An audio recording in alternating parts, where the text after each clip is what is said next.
Hello दोस्तों, आज के इस वीडियो में हम बात करने वाले हैं मल्टीमीटर के ऊपर। बात करेंगे, डिटेल से समझेंगे कि मल्टीमीटर क्या होता है, मल्टीमीटर के क्या एप्लीकेशन होते हैं, टाइप्स ऑफ मल्टीमीटर क्या होते हैं। इन सभी चीज़ों को आज के इस वीडियो में समझने वाले हैं, क्योंकि मल्टीमीटर हमारे लिए काफ़ी अति आवश्यक है। अगर आप कोई भी विद्युत या इलेक्ट्रिक उपकरण पे कार्य करते हैं या रिपेयरिंग करते हैं तो आपको मल्टीमीटर की आवश्यकता पड़ती है। तो इसके लिए हम क्या है, डिटेल से मल्टीमीटर को समझते हैं कि कैसे आप इसको वर्क कर सकते हैं।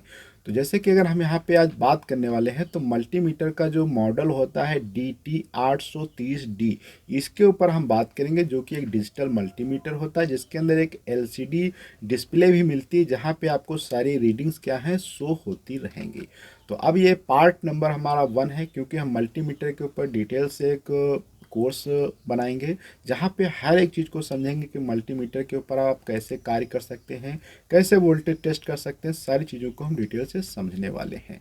तो जैसे कि आज अगर हम बात करें कि क्या क्या इस वीडियो के अंदर टॉपिक हम कवर करने वाले हैं, तो बात करेंगे कि मल्टीमीटर क्या होता है और मल्टीमीटर के क्या एप्लीकेशन होते हैं, मल्टीमीटर के इंटरफेस के ऊपर भी हम समझेंगे और समझेंगे कि इसके कुछ फीचर क्या होते हैं, उन पे भी डिटेल से बात करेंगे। तो सबसे पहले अगर हम बात करें कि मल्टीमीटर क्या होता है, तो मल्टीमीटर क्या है, एक इलेक्ट्रॉनिक टूल है। टूल का मतलब होता है कि किसी कार्य को करने के लिए अगर आपको कोई ऐसा टूल मिल जाए या ऐसी कोई युक्ति मिल जाए जिससे आप आसानी से वर्क कर सकते हैं, तो उसे ही क्या कहा जाता है, टूल कहा जाता है। तो इलेक्ट्रॉनिक के अंदर एक्सपेरिमेंट या रिपेयरिंग करने के लिए एक मल्टीमीटर अच्छा टूल होता है, जिसकी सहायता से आप बहुत इजीली क्या है, अपने उपकरण को रिपेयर कर सकते हैं।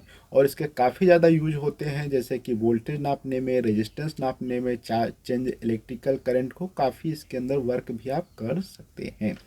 अब अगर हम बात करें यहाँ पे एप्लीकेशन ऑफ मल्टीमीटर की, तो एक डिजिटल मल्टीमीटर को जो हम यूज कर सकते हैं मेजर करने के लिए इलेक्ट्रिकल वैल्यू, जैसे कि वोल्टेज को नाप सकते हैं आप, करंट को भी नाप सकते हैं, रेजिस्टेंस को भी आप नाप सकते हैं, कंटिन्यूटी किसी सर्किट की नाप सकते हैं और कंपोनेंट की नाप सकते हैं। सर्किट की कंटिन्यूटी का मतलब होता है कि अगर कोई सर्किट है तो उसमें अगर बीच में कहीं पे क्या है, ऐसे टूटा हुआ होगा अर्थात ब्रेक होगा, तो फिर क्या है, वहाँ से करंट वहाँ तक जाएगी नहीं, तो उसे क्या कहा जाता है, डिसकंटिन्यूटी कहा जाता है। कंटिन्यूटी का मतलब क्या होता है, सीधा होता है, अर्थात जिसमें कहीं पर भी क्या है, कोई रुकावट ना हो। इसको आप आसानी से समझ सकते हैं, जैसे कि रोड कोई होता है तो अगर उसमें कहीं पे टूटा हुआ कुछ ना पार्ट हो तो आप आसानी से क्या है, उसके ऊपर मूव कर सकते हैं। तो इसी को चेक करने के लिए कि कंटिन्यूअस पाथ है या नहीं, तो ये आप जो है मल्टीमीटर की सहायता से मेजर कर सकते हैं। इसके बाद अगर हम बात करें इसमें मल्टीमीटर के प्रकार के, तो यहाँ पे आप कुछ इमेज देख सकते हैं, जो कि मल्टीमीटर की इमेज मैंने दिखाया है। इस प्रकार के भी आपको मार्केट में क्या है, मल्टीमीटर मिल जाते हैं, लेकिन ये मल्टीमीटर जो है काफ़ी महंगे पड़ते हैं। आप इनको खरीदेंगे और इनके ऊपर एक्सपेरिमेंट करना थोड़ा ईजी नहीं होता है, क्योंकि इनके अंदर काफ़ी फंक्शंस पाए जाते हैं। लेकिन हम जो मल्टीमीटर के ऊपर बात करने वाले हैं, जिस मल्टीमीटर का नाम है DT830D, ये मार्केट में बहुत सस्ता मिल जाता है, इजीली आप इसको खरीद सकते हैं और इसकी सहायता से आप अपने इलेक्ट्रिकल कंपोनेंट की रिपेयरिंग और भी सारी चीज़ें उसके ऊपर कर सकते हैं। अब हम इसके बाद कुछ बात करते हैं मल्टीमीटर के इंटरफेस के ऊपर, क्योंकि इंटरफेस जब तक आपको नहीं पता होगा आप इसके ऊपर कार्य नहीं कर सकते हैं। तो इंटरफेस में अगर हम सबसे पहले बात करें तो यहाँ पे बीच का जो पार्ट होता है आप देख सकते हैं, इसको कहा जाता है फंक्शन एंड रेंज स्विच। इसकी सहायता से आप इसको एडजस्ट कर सकते हैं, हर एक जगह पे ले जाकर सेट कर सकते हैं। जैसे कि अगर आपको AC वोल्टेज नापना है तो AC वोल्टेज पे ले जाइए, DC वोल्टेज लाना है तो DC वोल्टेज पे ले जाइए, करंट मेजर करना है तो करंट के ऊपर ले जाइए, जहाँ पे जो भी मेजर करना है वहाँ पे आप इसको ले जा सकते हैं। इसके बाद अगर हम बात करें, ये जो होता है डिस्प्ले, तो जो भी आप यहाँ पे कर रहे होंगे उनकी रीडिंग कहाँ पे शो होती है, तो ये जो डिस्प्ले होती है यहीं पे रीडिंग सारी क्या होती है, शो होती हैं। तो ये काफ़ी इंपॉर्टेंट डिस्प्ले होता है। इसके बाद हम बात करने वाले हैं, इसमें नीचे का जो प्रोब होता है इसे कहा जाता है कॉमन प्रोब, अर्थात ये एक प्रकार से ग्राउंड होता है। जब भी आप कोई भी एक्सपेरिमेंट या टेस्ट करते हैं तो कॉमन वाली प्रोब को यहाँ लगाते हैं, उसके बाद रेड प्रोब को आप दूसरी जगह लगाते हैं और वो सेट करते हैं कि आपको क्या मेजर करना है। तो इस पर तो हम डिटेल से समझने वाले हैं अगले वीडियो में कि कैसे इसका एप्लीकेशन किया जाता है। इसके पास में एक दूसरी प्रोब होती है जिसे कहा जाता है वोल्टेज रजिस्टर प्रोब, अर्थात यहाँ से आप वोल्टेज रेजिस्टेंस वगैरह आप क्या कर सकते हैं, मेजर कर सकते हैं। इसके बाद यहाँ पे ये पार्ट जो होता है इसको कहा जाता है डीसी वोल्टेज के लिए। ये पार्ट जो होता है यहाँ पे आप एसी वोल्टेज नाप सकते हैं। इसके नीचे का पार्ट जो होता है जिसको हम कहते हैं करंट, अर्थात यहाँ से आप करंट अगर नापना है तो इस पर आपको जो है ये क्या है, यहाँ पे फंक्शन एंड रेंज स्विच को लाना पड़ेगा। इसके बाद ये होता है यहाँ पे रेजिस्टेंस का पार्ट जहाँ से आप रेजिस्टेंस मेजर कर सकते हैं।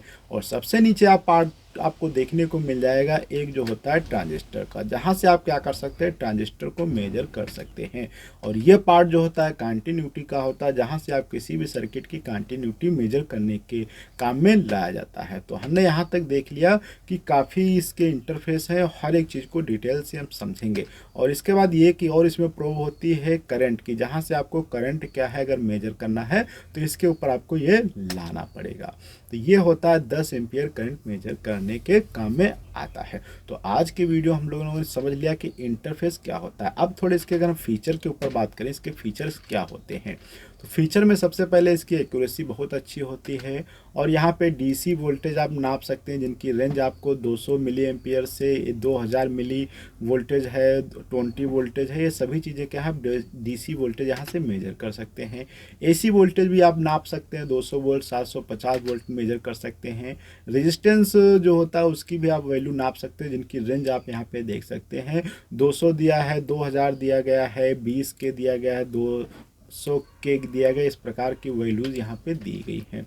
इसके बाद डीसी करंट को भी आप क्या है बहुत इजीली यहाँ पे नाप सकते हैं। जैसे कि रेंज जो होता है बात करें तो यहाँ पे 200 आपको मिल जाता है मिली एम्पियर के लिए, 20 मिली एम्पियर और 2000 माइक्रो एम्पियर तक आप यहाँ पे मेजर कर सकते हैं। और एक यहाँ पे आपको दूसरी प्रोब मिल जाती है 10 एम्पियर की, जहाँ से अगर आपको हाई करंट नापना है तो आपको 10 एम्पियर वाले प्रोब में लगाना पड़ेगा। इसके बाद होता है ट्रांजिस्टर गेन भी आपको यहाँ पे मिल जाता है, जिसकी सहायता से ट्रांजिस्टर गेन पे कार्य कर सकते हैं। तो इस प्रकार से काफ़ी इसके अंदर फीचर मिल जाते हैं जिनके ऊपर आप डिटेल से कर सकते हैं। और ये लो बैटरी इसके ऊपर आपको रिक्वायरमेंट होती है। तो आज के वीडियो हम लोग इतना रखते हैं, अगले वीडियो मिलेंगे जहाँ पर हम समझेंगे कंप्लीट इसके इंटरफेस के और हर एक पार्ट को क्या देखेंगे कि किस प्रकार का पार्ट क्या होता है और किसकी क्या वर्किंग होती है। और डिटेल से उन सारी चीज़ों को हम क्या करने वाले हैं, कवर करने वाले हैं। तो अगले वीडियो में मिलेंगे कुछ नई जानकारी के साथ में, जब तक के लिए धन्यवाद।